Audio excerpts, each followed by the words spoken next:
Hi, everyone. Welcome. We're just going to start waiting for more and more numbers to trickle in before we begin. Wow, the numbers are really adding up. Great.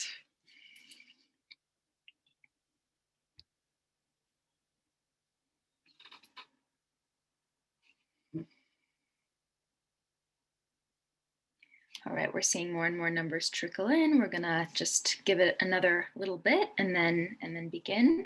Thank you, everyone, for joining.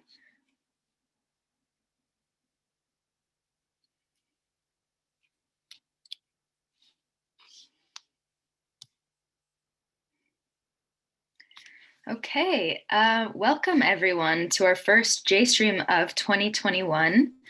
We are really excited to be having this conversation, and my name is Abby Kirschbaum, and I am the Assistant Director of Public Engagement and Educational Resources here at J Street. And I'm going to be introducing some of our speakers and our guest moderator so that they can share their insights, deep knowledge, and perspectives. Before I introduce everyone, I would like to just go over a couple of housekeeping items. So for those of you part of the audience, I'm sure you're very familiar with the Q&A feature of Zoom. So throughout the duration of the call, we're going to be keeping the Q&A open. So feel free to direct all of your questions in that feature, and we will be sharing them with our moderator who will get to your questions. Okay, so now I am going to be introducing our speakers. First up, we have Reverend Dr. Mae Cannon. So Reverend Dr. Mae Cannon is an ordained pastor in the Evangelical Covenant Church.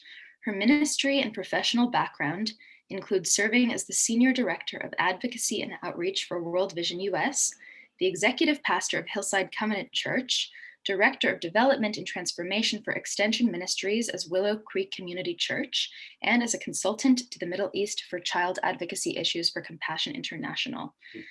She earned her doctorates in history, PhD, and spiritual formation. Her PhD focused on American history with the minor in Middle Eastern Studies from the University of California, Davis, focusing her dissertation on the history of the American Protestant Church in Israel and Palestine.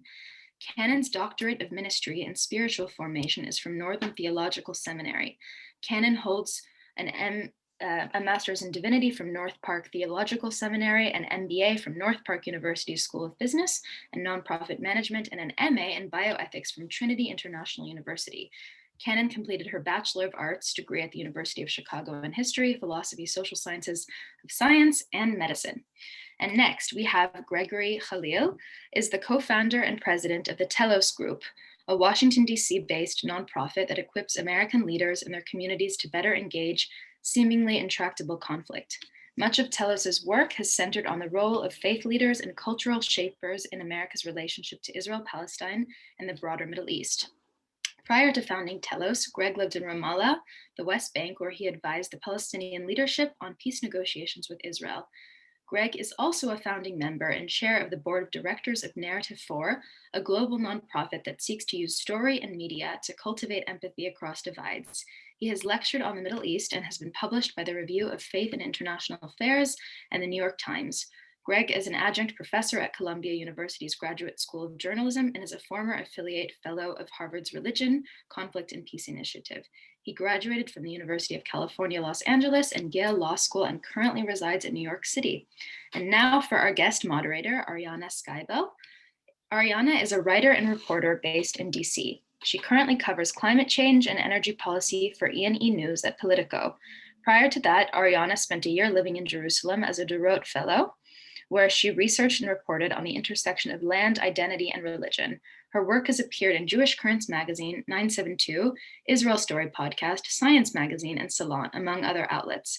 She holds a master's degree in journalism from Columbia University and a BA in psychology and linguistics from Emory University. Arianna grew up in a modern Orthodox shtetl in Atlanta and found her Jewish home through Adamah farming program at the Isabella Friedman Retreat Center in Connecticut. Wow, we have some really exciting speakers and a great moderator for you. And without further ado, I'm going to pass it over to Arianna. Hi, hello, everyone. So I'm really excited for this conversation. And I was hoping that we could kind of just start by hearing from each of you a little bit about your personal journeys that brought you to this work. We heard your amazing, impressive bios, but what brought you to where you are in a more personal narrative form? Mae, why don't we start with you? Sure, thank you. And nice to virtually meet you. And thank you for hosting us. And thank you for J Street as well. I've had the privilege of speaking at some of your conferences. And so I'll settle for the virtual connection until we're able to physically be together again. My background, I'm ordained in an evangelical denomination, one of the few that actually ordains women. So my credentials, some of those master's degrees and schooling, they come from traditionally evangelical institutions, some of which are so conservative that professors or students wouldn't teach me different subjects because of my gender. And so that's a bit of my background. I was in the local church for decades, longer than I care to admit, just in terms of my age. But my second calling was to the Middle East. And so that's when I focused my doctoral work on the relationship between evangelicals and Israel specifically. I had the privilege of living in Jerusalem in 2010 and 2011. And I had dreamt of going to Israel from the time I was a little girl, as many evangelicals do. It was a significant place historically. The history of the Jewish people was something that I had studied and was fascinated by. And so when I was finally able to travel there, the place and the people came to life in a very significant way, which I'm grateful for. And my work now is as the executive director of Churches for Middle East Peace that represents 30 diverse ecumenical. It's a word that means diversity within Christianity, an ecumenical organization that represents 30 member communions, including Orthodox, Evangelical, Catholic, and mainline Protestant. And our work focuses on peace building in Israel, the Palestinian territories, and the broader Middle East. Okay, thank you, Greg. Well, Arianna, great to meet you, and Mae, great to share this panel with you. And thank you to J Street and everyone joining. I think this is one of the most important conversations to have at this particular moment, not just about Israel-Palestine, but a number of trends that are happening within our own country and in fact, globally. And what brought me to this place is a little more circuitous route, I think, than Mae's. I don't come from an evangelical background. My politics and worldview is liberal, progressive, but I was born and raised in San Diego to a Palestinian Christian father and a Danish mom. And so I always had this connection to my family in Palestine and very sort of different perspectives on how Palestine is viewed by Christians. So for example, I'm not actually joking, this happens literally all the time, that people will find out my ethnicity and then you assume I'm Muslim, so you're a Christian, oh, when did you convert? It's like 2,000 years ago. When did you convert? There's this lack of recognition of this community of out there, which happens to be, whether you believe or not, historically the oldest community of Christians in the world, because of course Jesus was a Jewish rabbi and many of his first followers were heretics at the time. But that's where so many of the origins of Christianity began, just outside Bethlehem. So I always had this tension growing up in the States, professors for parents, and then a family out in Palestine that had a very different reality. And I felt later in life, I became a lawyer. I went and I felt that I had to do something. So I went and I served on the negotiations. And I saw two things very clearly there. Only one of which I'll share in this introduction, so I don't go on too far, but that there was a real sort of almost disdain among sort of the negotiations class of which I was a part for faith communities. And I don't mean that in so much in a pejorative sense, but from when we're in a negotiations paradigm, we operate through a prism of realpolitik. If you want to impact the world, the first step is to actually understand it, see it as it is. This is the Holy Land. The majority of people on the ground there care about faith. I know there's a place that probably many of you have visited, a hotel called the American Colony Hotel. And when I served on the negotiations from 2004 to 2008, any day you'd walk in there, you'd see all sorts of Israelis, Palestinians, internationals, journalists, all sitting there, and this is a place that you could go on Saturday brunch, have bacon and champagne, and then you're in the middle of an ultra, conservative, well, not ultra, but a conservative, observant Muslim Palestinian community, and just a few hundred feet away from Mea Shearim, one of the largest Orthodox communities in Jerusalem.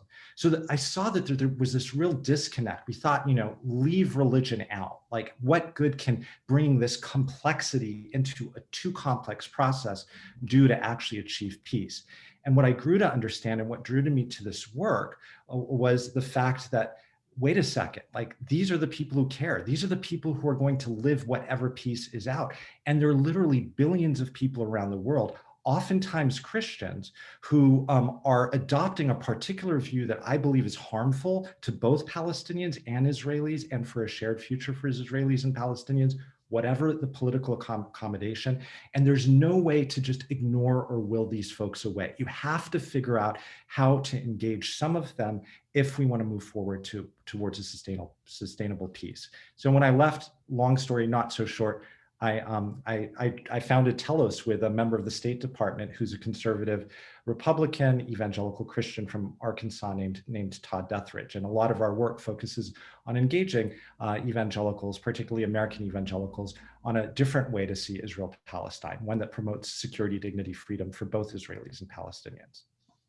Thank you. Yeah, and I think that's a really excellent jumping off point to my next question, just in terms of understanding how much belief matters and how we can't sort of ignore what people believe and how that drives their actions when we're talking about this. So I think next it would be really great if we just sort of, if you could both, from your different perspectives, give us a grounding a little bit in what the belief systems are that led American evangelicals to take such an interest in Israel, and how that belief has manifested politically. And I'm hoping we can kind of talk about somewhat historically, but and then sort of focus on what we've seen in the Trump era. So Mae, why don't we go back and start with you?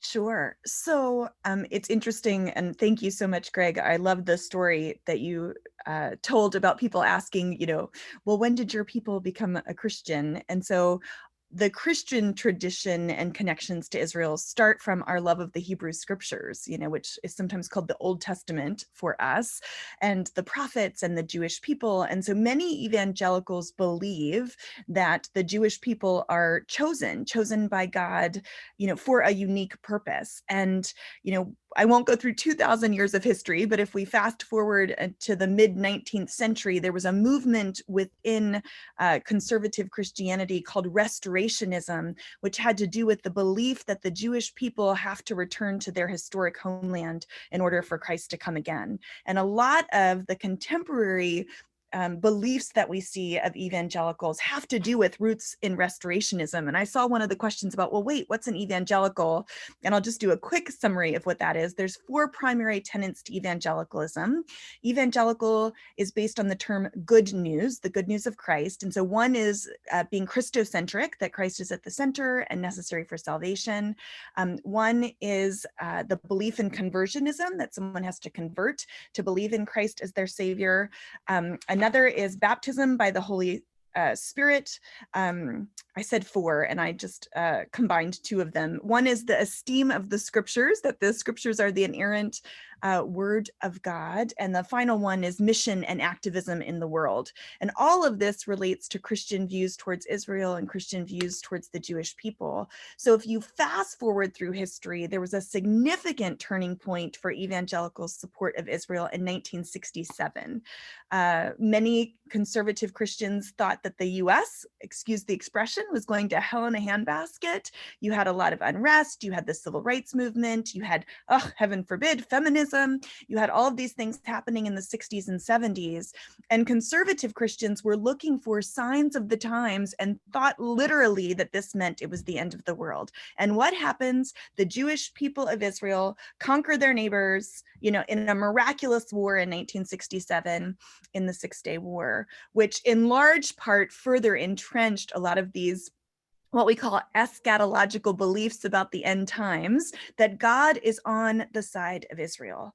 And then fast forward several more decades since then, and you have Vice President Pence, the first vice president in US history, speaking at the Knesset, giving this talk about how the US, but US Christians is also what he meant, are standing on the side of Israel because Israel is on God's side.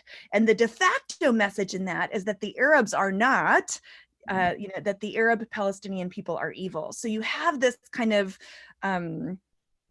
eschatology, this framework of end times that a lot of conservative Christians look at conflict in Israel. The movement of the Jerusalem embassy from Tel Aviv to Jerusalem was a further extension of this restorationist idea of a united Jerusalem that's completely controlled, by the Jewish people of Israel. So that's a bit of the history. I could go on. Yeah, and maybe I'll just add for perspective, the Evangelical Lobby Group, for those who don't know, Christians United for Israel, CUFI or CUFI, depending on who you talk to, boasts about, I think, 8 million members. 10 where million. 10? 10 million. Oh my gosh, it was 8 million like last week. Okay. Whereas AIPAC has about 100,000 members. And so we saw, and I think Pence was one of the first vice presidents to speak at the CUFI convention a couple years ago. So we really saw the really conservative evangelical, white evangelical Christian community having a direct ear to the White House. So Greg, if you want to add on to that, or I would also love to hear how, what the Trump era and the evangelical Christian lobbying efforts meant for the Palestinian Christian community as well, if you would want to address that. Sure, I'd love to address that. I'd love to just add on to Mae's very helpful overview. I don't know how you did that in about 1 minute and 30 seconds, and really impressive. I think just two historical cultural points, and then bringing it back to the Trump era, then concluding just sort of Palestinian Christian perspective. One thing that I learned, so my tradition, I grew up in an Orthodox Christian church, which is not evangelical, didn't have any of this end times theology or Israel chosen centric theology. And it's important to name both, because there's some Christian Zionists who really reject the end times theology, this prophecy about Jesus returning, at which time, all but 144,000 Jews will die in Armageddon, and then the remainder will convert, as Jesus returns. That motivates some, but it doesn't motivate a lot. And some, in fact, it doesn't motivate everyone, rather, but in fact, some reject that philosophy. But one thing that I started to learn, Mae was talking about the 19th century movement of restorationism, and there was a theology associated with this, which some may have heard of, called dispensationalism, whereby, Joseph Darby, this theologian, divided the Bible into 7 different dispensations of time. How do you understand God's story in this massive set of text from the beginning until the end? And that's significant for 2 reasons. One, Lord Balfour, the Balfour Declaration, he was a dispensationalist evangelical Christian. So was Sykes of the Sykes-Picot Agreement. This was the water they're swimming in. And there's not enough in the historical record to say that this was their motivation for supporting certain policies. But the reason why I'm making this point is I didn't realize, even though I was a student and working on the negotiating team until relatively late, just how much these communities and how much these worldviews had shaped the modern conflict from the very beginning. Second, in terms of culture, I think one thing, Mae, you grew up in this, I didn't, but there's a whole nother set of books and films out there that target tens of millions of Americans. And, there was a book in the 1970s, just, on the verge of the rise of the religious right, which I think, has manifested in Trumpism in some sense today, some aspects of it. There was a book by Hal Lindsey called The Late Great Planet Earth. This book outlined dispensationalism and Christian Zionism for a popular audience. It was the best-selling nonfiction, quote unquote, nonfiction book, not of 1970, but of the entire decade of the 1970s. Orson Welles hosted the miniseries. Could go on with that, but what I want folks to understand is that there are a lot of people, this was shaped in the water. They didn't have very deep sort of understanding about all of the theology behind it, but they received these messages like Israel is good. Israel is, the Jewish people are the apple of God's eye. You hear these stories, the Left Behind series, 7, New York Times #1 bestsellers. All of this has shaped the culture in which we swim. And then many decades later, you start to see the political maturation of this as the Christian Zionist movement with Kufi and other organizations start to say, hey, we've got to translate all of this goodwill, this energy out here into specific policy objectives. And that's what you saw with Trump. And, Mike Pence speaking at the Knesset, President Trump declaring, like, I did it for the evangelicals, talking about the US embassy move, and now seeing that AIPAC is, being transformed by evangelical presence, and the largest organizations in quote unquote pro-Israel organizations, we might take exception to that particular definition, are Christian. And so that happened and culminated now. I think the Palestinian Christian response, I want to be very clear. I'm not speaking as a representative of the Palestinian Christian community. I've spent parts of my life there, but I grew up here. I'm primarily American, and many Palestinian Christians would actually disagree with some of the positions I take and my organization takes. So I want to be clear that I'm not representative here. But Palestinian Christians in general have this sense of like, wait, what about us? Like, don't you actually care? Where do you think you got your faith? Jesus didn't come to Texas. He came to Bethlehem. How do you think this happened? It was passed down over generations, over generations. They feel a real sort of resistance, even among evangelicals. So there are 15 active denominations of Palestinian Christianity, plus some evangelical denominations, even though it's only about 1.2% of the population.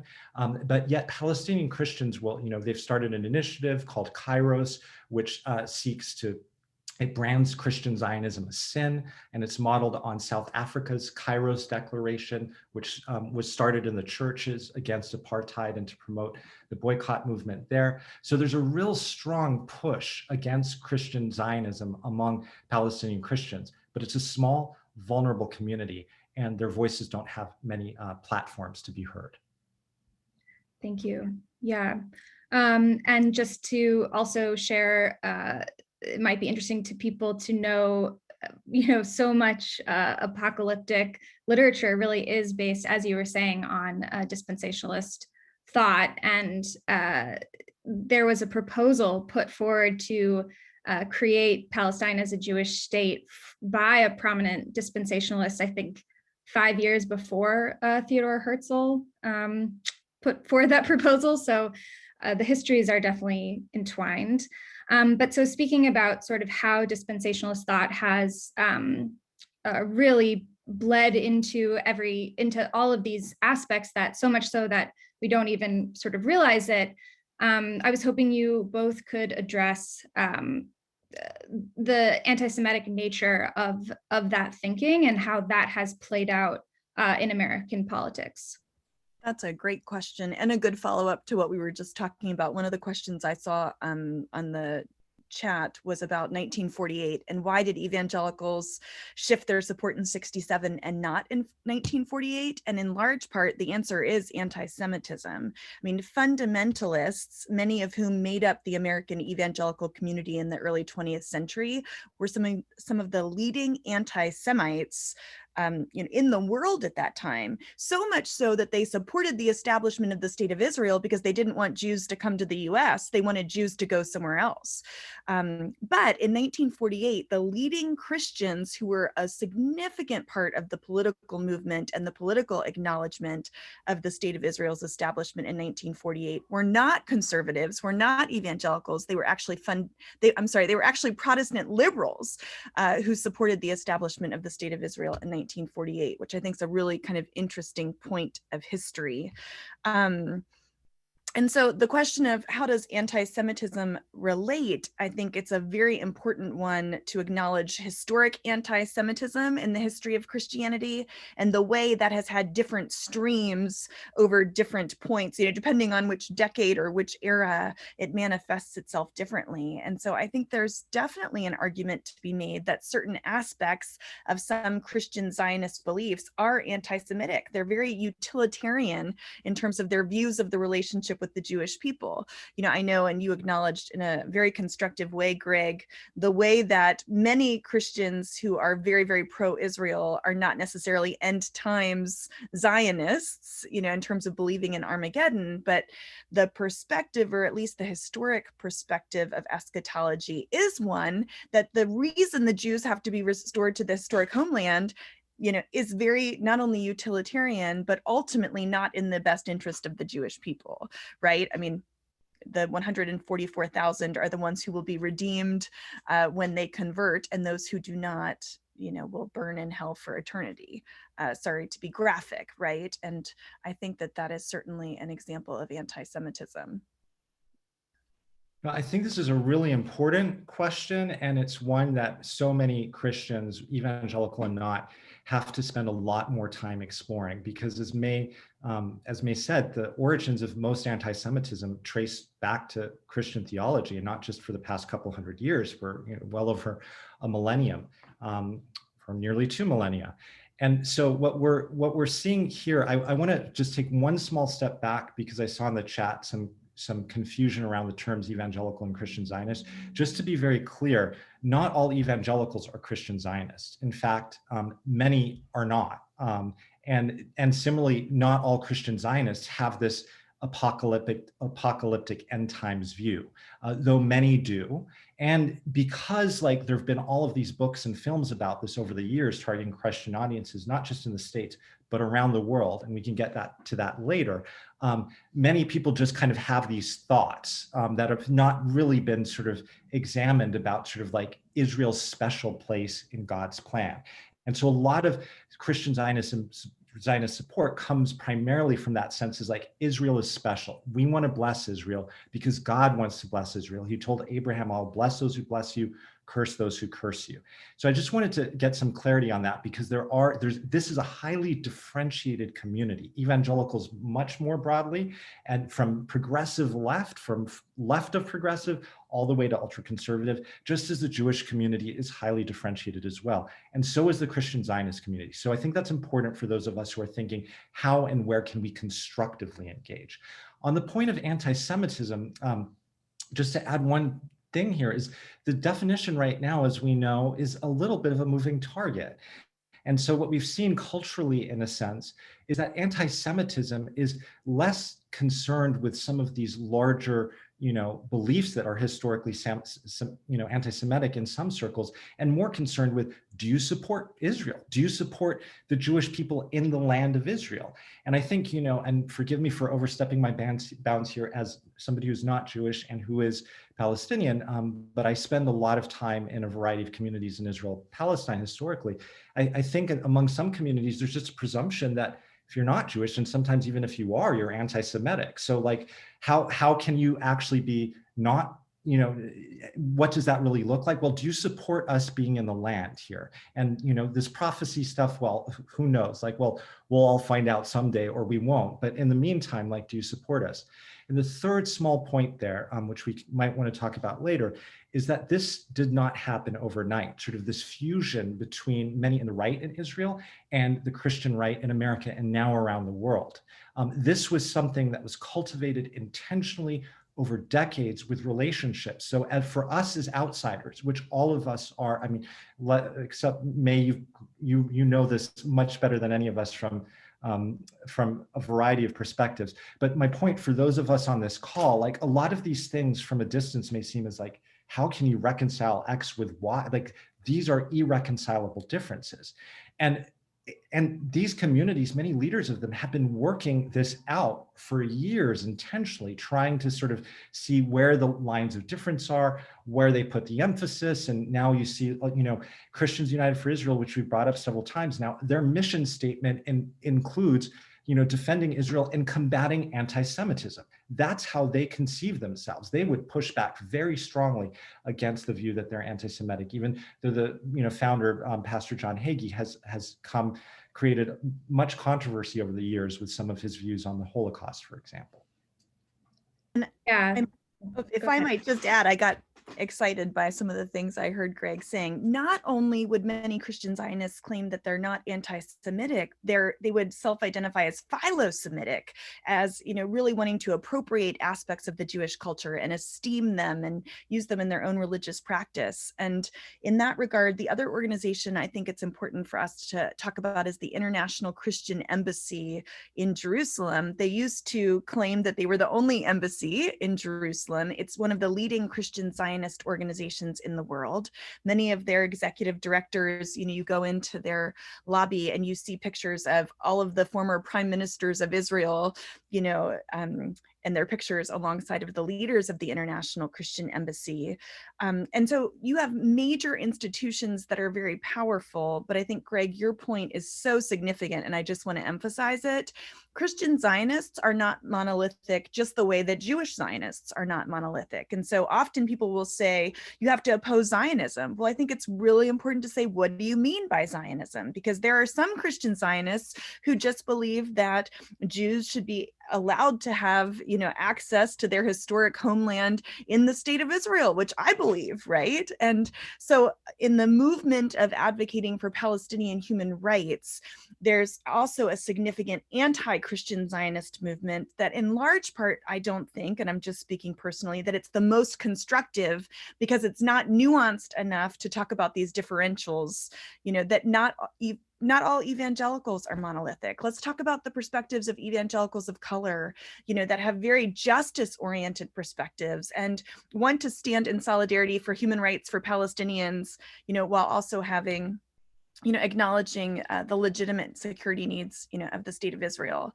And so I think in that regard, parsing and acknowledging that each community and each definition is not monolithic is actually really, really significant. Yeah, thank you for saying that. And it also sort of pivots perfectly into my next question, which is about the nuances of the landscape of evangelicals. But I would also just maybe like to clarify, this sort of, Greg, what you were talking about, where CUFI says that they are not anti-Semitic, they are philo-Semitic. And what you both have been saying about how that line is very blurry, right? So if it's, we want Jews to go to Israel so that they will bring about the end times and die or lose God's grace in whatever way, that's anyway. So yeah, there's a lot of distinction to be made there. But according to most polling or recent polling, I think 81% of white evangelicals voted for Trump. And Mae, as you were saying, that number does not include non-white evangelicals. And then there are many evangelical Christians, particularly millennials, who say they're actually not comfortable identifying as evangelical anymore for political reasons. So from each of your perspectives, where is the community today? And in particular, where is the evangelical left? I can start and then have Mae fill in and correct as needed. So I think one, evangelical is also a moving target.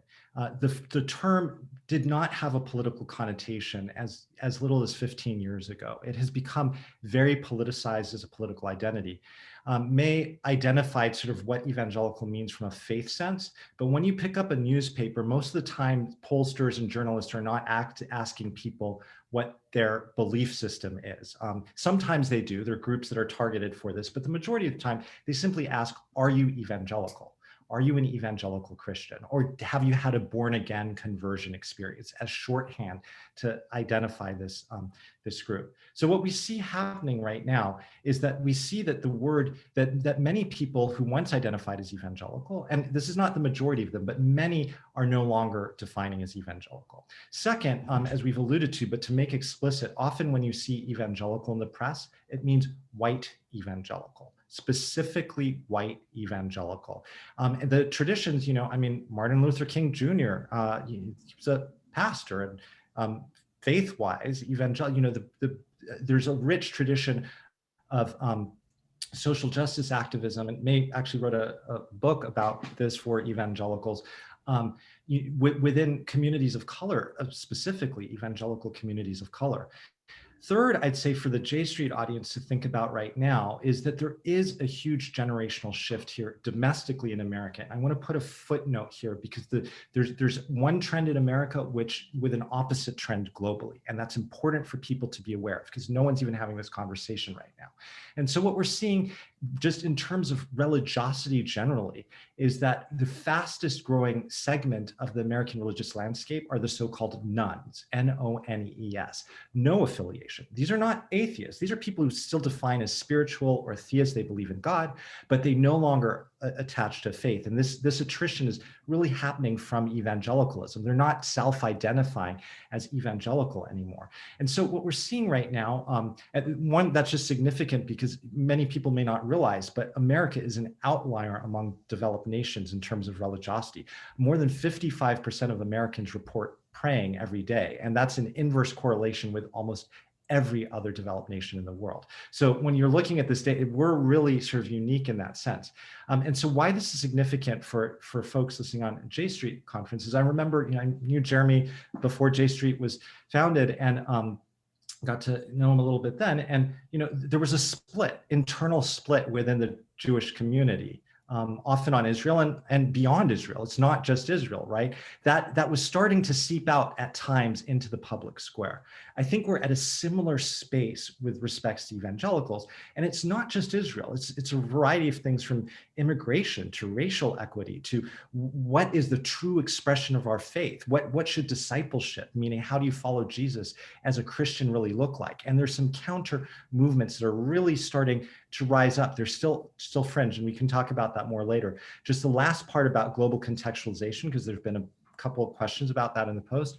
The trend is opposite globally. So there's this great irony. The theological roots of Christian Zionism often relate to many other things such as manifest destiny. I don't know if you know, there were theologies preached around colonization and apartheid saying this was God's will, and slavery. Almost every major Reformed theologist through the mid 1800s in America supported slavery as sanctioned by God, either acceptable or a good thing. Now all of this, what we're seeing now in the global South, in Brazil, and sub-Saharan Africa, Nigeria, South Africa, Indian subcontinent, Oceania, like there's this resurgence, or this, not a resurgence, it's a rise of this brand of evangelical Christianity, which has these theologies, including Christian Zionism at their root. And it's just kind of ironic, given that these are often communities of color who were at the other end of colonization historically. Yeah, I'll pick up on some of those themes. I saw the questions about, is this the same internationally? And I do think you actually have a lot of parallels, Australia, Canada, there's certain communities of evangelicalism in Europe that are very similarly following trends that are happening in the US. And I would actually say this is a significant point. Many people in the US who are being identified as evangelical are really more fundamentalist than evangelical. So, let's talk about Billy Graham's son, Franklin Graham, who's a far-right conservative. He's kind of esteemed as one of the leaders of the evangelical community. He's really much more fundamentalist, which I think is an important distinction. And one of the fastest growing communities in the church is the conservative church in Africa and the conservative church in Latin America, which then trends towards Christian Zionism, very conservative views towards Israel as well. I agree that I think it also depends on the generation. There's a significant generational shift between perspectives of Israel. Younger evangelicals, if they even call themselves that, are much more justice oriented, so have more holistic perspectives. There's a significant shift in terms of evangelicals of color. So I would point people to a group called Evangelicals for Justice. We just did a webinar on evangelicalism and nationalism related to race and gender this weekend. And there were some very interesting conversations about what's happening within the evangelical community, post-Trump's presidency. And that group is primarily led by evangelicals of color who would have a much more holistic perspective towards Palestine and towards Israel. And then finally, many evangelicals who are Christian Zionists or incredibly pro-Israel have no exposure to the Palestinian community or to Arab Christians. And so I'll speak at, conservative churches in rural Iowa, and I'll have evangelicals saying things to me, well, we would support the Palestinian people if they would just, acknowledge Israel's right to exist. And then you'll talk to them about the Oslo Accords and they'll have no idea what you're talking about. So they're operating on paradigms that existed in the geopolitical space in the 60s and 70s and 80s without acknowledging any of the history.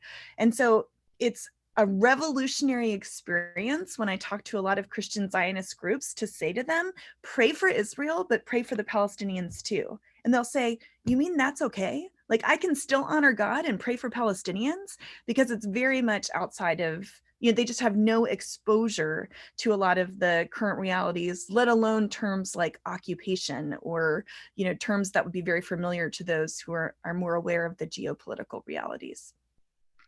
Yeah, so I think going off of that, I think exposure and understanding, a lot of people in the Christian community that I've spoken to have sort of talked about swimming in pro-Israel waters and not, they wouldn't have called themselves Christian Zionists, but like they knew that Israel was important. They knew that Jews were important. They knew it was important for Jews to be in Israel. And if a political candidate supported Israel, whatever that meant, as a kid, they're like, oh, that's a good thing. And then going on, I spoke to a young woman who went on a Telos trip and was like, I just had no idea what was going on. And I think we've seen a rise in sort of multi-narrative tours or more opportunities for dialogue or just witnessing. Can you speak about what you've seen in that regard, and how and what kind of impact that's having? Sure. As you know, Telos, one of our key methodologies is the trip. It's the immersive experience and other immersive experiences. I really think, on any issue, whether it's Israel-Palestine, race, the biggest hurdle is to get people to see that there's an issue that they're involved in, that they're implicated in. And so, often that doesn't happen with a conversation by telling someone, hey, X, Y, Z. It happens by allowing them to sort of hold up their own beliefs against sort of a reality that they may have not fully engaged before. So we've seen a lot of impact. We've done about 112 delegations to Israel-Palestine, the majority with evangelical Christians who are walking away sort of with a deeper understanding of their faith, but also, a deeper understanding and nuanced understanding of Israel as well as Palestinians. And what that means is that, we have similar sort of like tagline to our work as J Street on our Israel-Palestine work, pro-Israeli, pro-Palestinian, pro-peace, that there are actually communities using that language around the country now. And we're small. I don't want to sort of like talk about our outsized impact. But I think what's important to understand here, even beyond the trips, there's a maxim that we use at Telos that culture is upstream from politics. So ultimately, I think, we all know that part of the reason why this conflict persists is a political problem. But just as we were talking earlier about sort of the rise of Christian Zionist movement and these cultural products like Hal Lindsey's book and the Left Behind series and all of that, it took a while for this cultural shift to manifest into political movement. And I'll bring you back to President George H.W. Bush's first term and withholding the loan guarantees to Israel. James Baker was the one who spearheaded that, an evangelical Christian who was leading this process. He may have had pushback from others who didn't like that policy, but there was not an organized Christian Zionist lobby at that point. It took a while for that to mature. Why is that significant? A lot of work that we sometimes dismiss as marginal about building relationships with these communities, particularly those that might work with us on this issue and potentially other issues, or not, writing a story that is different around this so that, Christians can like, oh, there's a way that I need to be Jesus told us to love not just our neighbors, but our enemies. I need to actually love everybody as God loves them. Everybody's created equal. We're all made in the image of God. B'Tselem, like whatever that is, whatever that story is that allows people to see and think and engage this issue in a different way. I think that's important and that's necessary work. And there's a lot of opportunity for that. I think there is a lot of opportunity, and I might have been an outlier in terms of many of the communities I work with in believing this, but I also thought there was a lot of opportunity within different officials who were working with the Trump administration. I spent time with Vice President Pence's staff team, and I spent time in the White House and time at the State Department. And a number of leaders were conservative Christian leaders. I was concerned about the favoring of Christian perspectives, in government. I think that was certainly not a strength, but in conversations with Christians who are part of the administration, evangelicals specifically, or evangelicals, who supported the administration, the vast majority want to be good. The vast majority want to honor God. I mean, I walked away from my first meeting with the Trump White House and was overwhelmed by how much Middle East policy was affected by people who believed that shifting Middle East policy via Israel, was going to be constructive for our country. I fundamentally think that they're wrong. I think that when we esteem Israel and ignore the needs of the Palestinians, it's not in the best interest of Israel. So I often say, if you can't care about, ending the occupation for the sake of Palestinians, care about it for the sake of Israel as well. And the Israeli security establishment agrees with us, right? That the occupation is not in the best interest of Israel. And so I hope, certainly, as a Christian and evangelical myself, we can care about the liberation and future of the Palestinian people for their own sake. But I think it's just really important. Evangelicals are often written about not only as a monolith, but just like they're crazy. And actually, many of them are really, really wonderful people who have a monocular perspective about certain things, and are reasonable when you engage with them in constructive conversation, or when you introduce them, to incredible Palestinian mothers who just want to raise their kids in peace, just the way Israeli mothers want to raise their kids in peace. Being introduced to the humanity, which I know Telos trips do such an amazing job at, and people being able to meet people in the region, Jews, Christians, and Muslims, in Israel and in Palestine, I think is a transformative experience. And I just want to point people to a resource because I keep forgetting to mention it, but we put together a resource particularly for evangelicals, but it might be of interest to this conversation. It's a book I co-edited. It's called A Land Full of God, Christian Perspectives on the Holy Land. And it has 30 chapters by Christians who are well-known in the US context. Many are evangelicals. The former editor of Christianity Today wrote a chapter. The chapters are very short, but the head of the US International Christian Embassy wrote a chapter, and she's an ardent Christian Zionist. And then Archbishop Desmond Tutu wrote a chapter, and his chapter is called Apartheid. And regardless of if we feel comfortable with that term, I think understanding his thoughts in that regard is a helpful contribution to the conversation. And in that regard, I think when people are willing to converse with those with whom they disagree, or to meet people who they might not otherwise have sat across a table from, it allows us the opportunity not only for our ideas to be expanded, but for us to be transformed by those types of encounters. Yeah.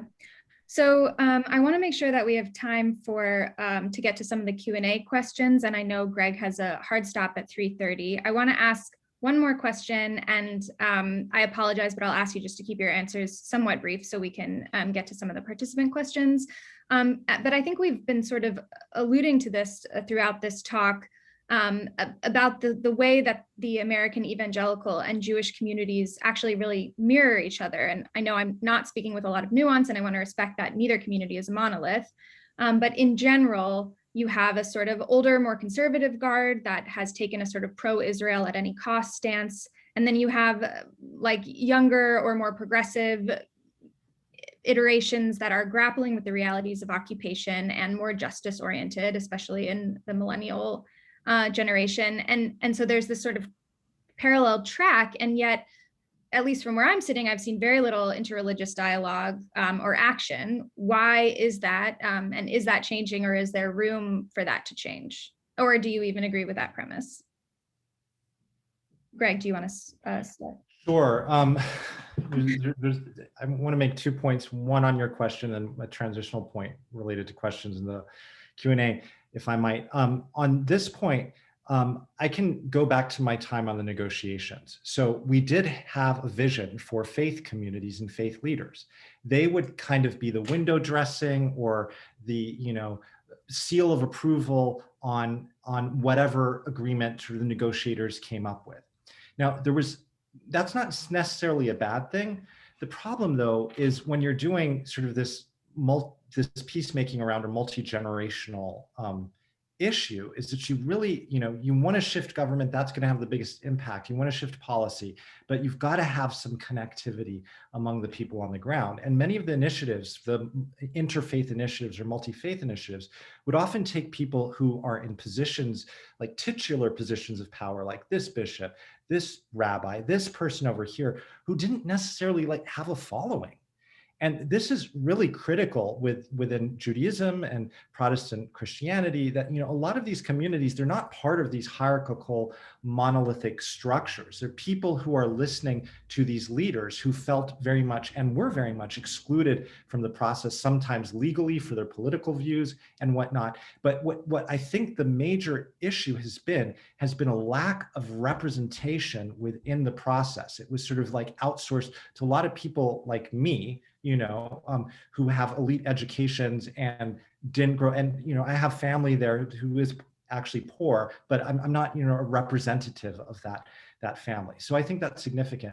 One just other small point here is just that we're talking about a lot of these, what we see as negative movements throughout history among evangelicalism. There have been evangelical abolitionists. There were evangelicals against apartheid, against, every horror out there that was sometimes sanctioned by other evangelicals. And quite frankly, many of these movements were the dispositive movements that helped build bigger movements to, transform some of these systemic injustices. Same thing's happening today. So the numbers may not be there, but the opportunity definitely is.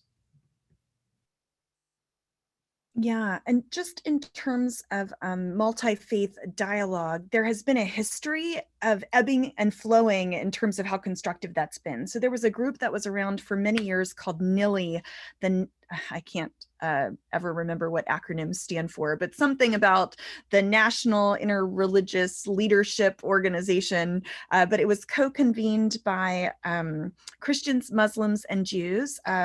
Rabbi David Saperstein was a part of that. I sat on it for a number of years. The leadership, it was Cardinal McCarrick, who since has had a falling with the Catholic Church. So there's a number of reasons why that group doesn't exist. The reason I mention it, though, is the leaders of different denominations within Christianity, Jewish traditions, and Muslims sat side by side specifically to talk about issues related to Israel-Palestine and the Middle East. And right now, in the US context, there is not an appetite for that. And some of it has to do with, the further conservatism within different sects within Christianity. Some of it has been that there's not been a will of leadership. Some of it has been that there's been such discord in terms of possibilities for peace with the political establishments. But at different times in history, there's been success in some of those conversations, or at least a willingness to sit across the table. And a place where I would say we saw that, and I'm very hopeful for the Biden administration that we can see it as well, is under the Kerry State Department. Under the Obama administration, there was a significant role for religion in global affairs. And one of the subcommittees of that was subcommittee on the role of religion in conflict mitigation. Jews, Muslims, Christians, other religious traditions. I had the privilege of co-convening one of those subgroups on the role of civil society.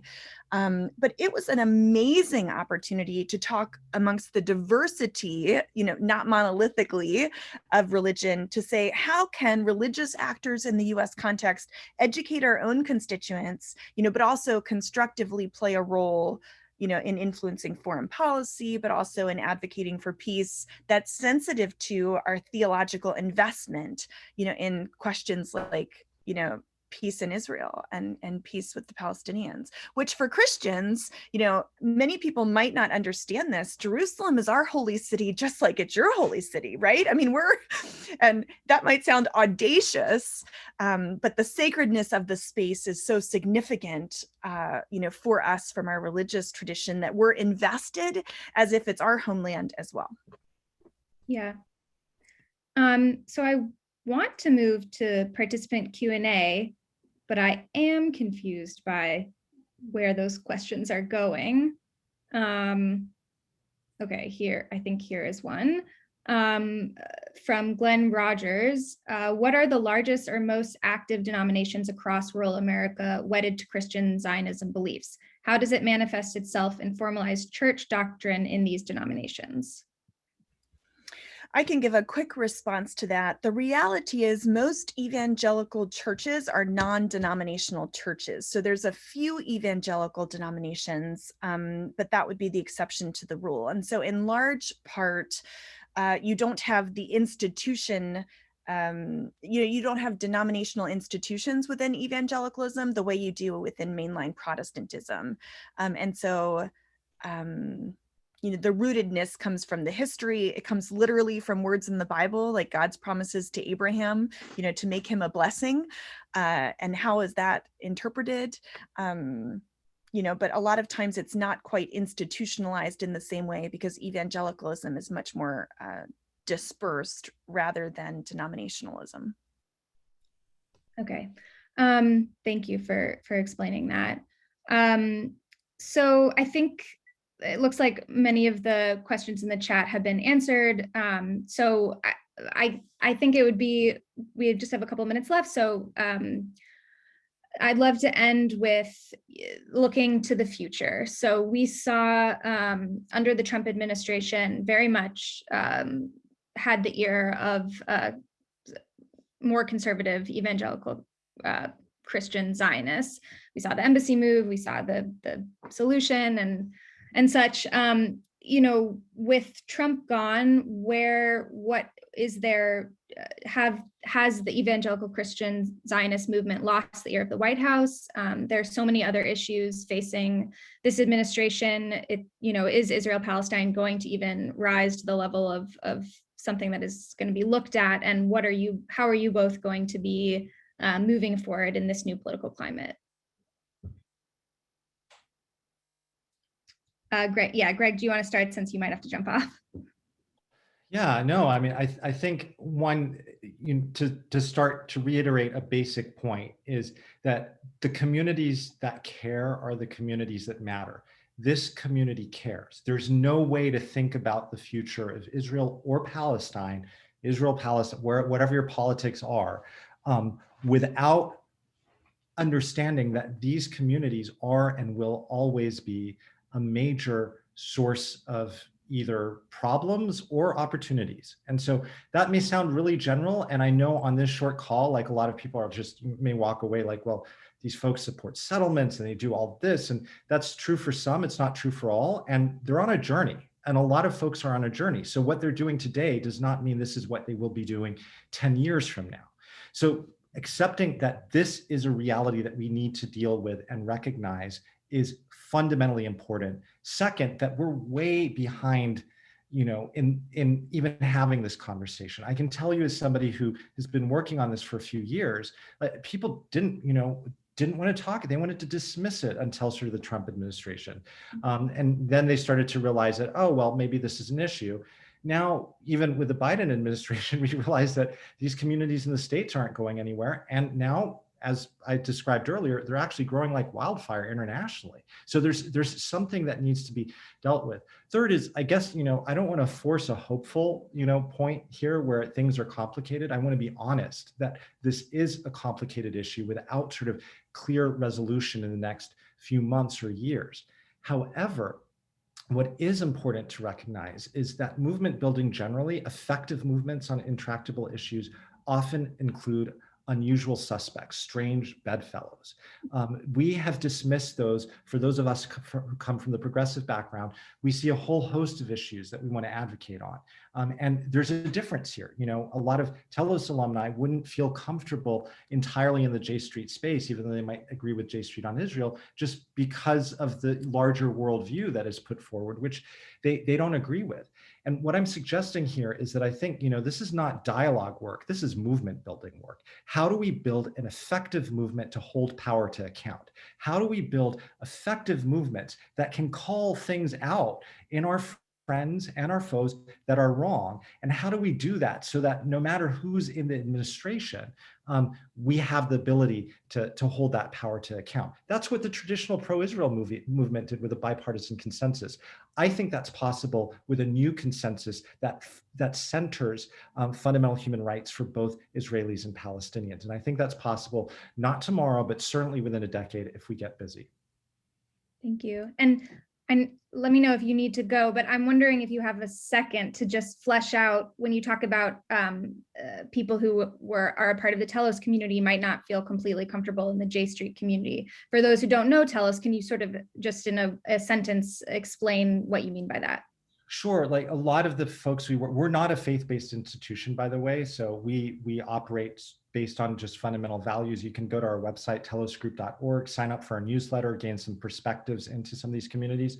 A lot of our folks are Christian. I'd say 3/4 of the people in our network and our trip alumni at least, and many of them are evangelical. I'd say about 30 to 40% of those who are evangelical are politically conservative. So may have voted for Trump, and a larger percentage are theologically conservative. So there may be real differences on like issues that I personally care about, like marriage equality or, you know, gender equality and women's reproductive rights. And those are issues that there'd be strong sort of disagreement over, gun rights, for example. But there may be absolute alignment on sort of at least how Israel-Palestine might be dealt with at a political level. And that's the opportunity that needs to be focused on this issue, I think.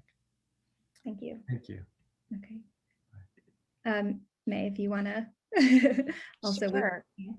Yeah, well, I think some of the opportunity we've talked about already really comes in the next generation, that it is a new day. And I think we need to be really attentive to providing opportunities for the next generation. I love that J Street U does that. You know, the organization I lead, CMEP, has a group called 1835 that's focused on people between the ages of 18 and 35.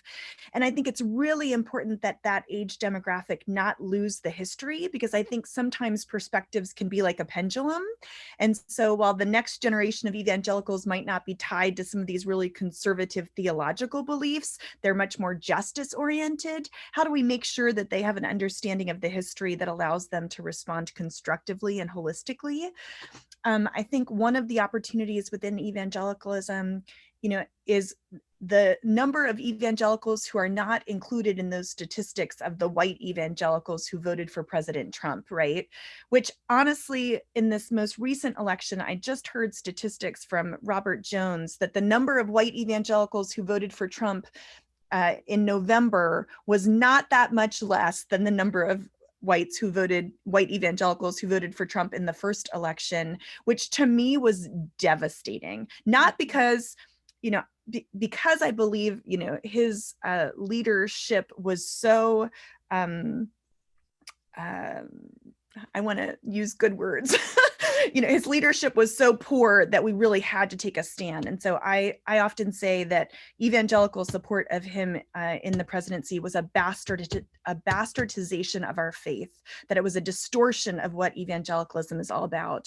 And so I just put several links to resources in the chat, but Robert Jones, who did those statistics, wrote a book called The End of White Christian America, which brings me to where I think the greatest hope is, and that's in evangelicals of color, that there are communities of people that have, you know, rich history and experience and theological investment from an evangelical perspective, while also being justice oriented, you know, that God cares about equality, and that's equality for Israelis and Palestinians and equality for people of color in the US, you know, and so those types of principles, I think, are a wonderful opportunity for the future of evangelicalism as increasingly people of color will take the lead.